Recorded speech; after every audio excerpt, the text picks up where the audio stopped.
FIR तो करनी है, एफआईआर तो होगी सही, नहीं तो मैं बैठूंगा नहीं। एफआईआर करने के बाद 14 डेज में निराकरण करना है।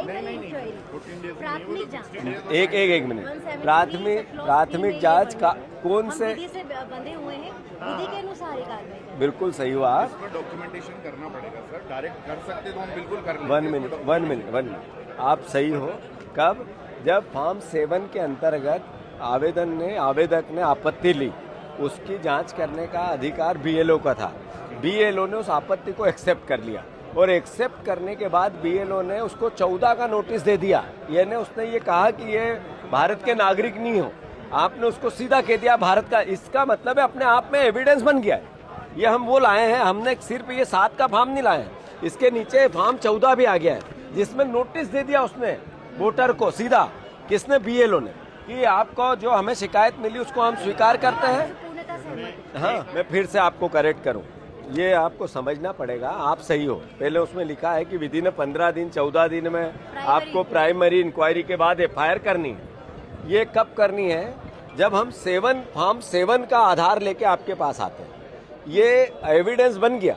उसने 7 के बाद फॉर्म 14 से नोटिस दे दिया वोटर को, यानी उसने एक्सेप्ट कर लिया कि तुम नागरिक नहीं हो भारत के।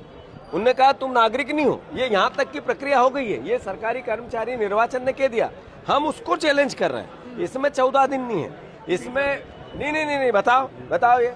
हम किसी भी आपने अभी आवेदन दिया सर, उसकी जांच हम करेंगे, सामने वाले को बुलाएंगे, उसके कथन लेंगे, दस्तावेज इकट्ठे करेंगे, उसके बाद करेंगे। नहीं, हमें आश्वस्त होना ही नहीं, हमें आश्वस्त नहीं होना, हमें तो एफआईआर करनी है। हम गलत एफआईआर लिखाएं तो हमें कोर्ट के नियम है, सीआरपीसी के, कि हम गलत अगर कोई एफआईआर लिखाएंगे तो कोर्ट हमें सजा देगी।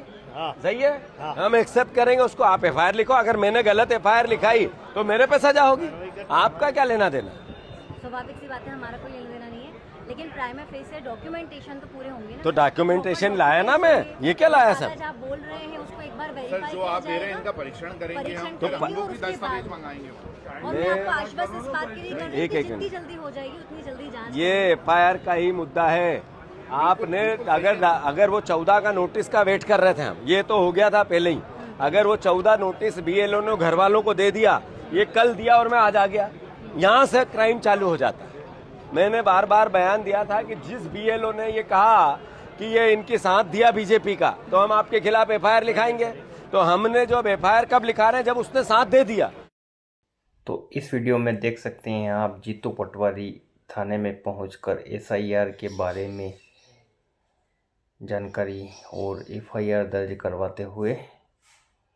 तो इसी प्रकार के जानकारी भरे वीडियो में बने रहें हमारे साथ। ज़्यादा से ज़्यादा सब्सक्राइब करें हमारे चैनल को और शेयर करें। धन्यवाद।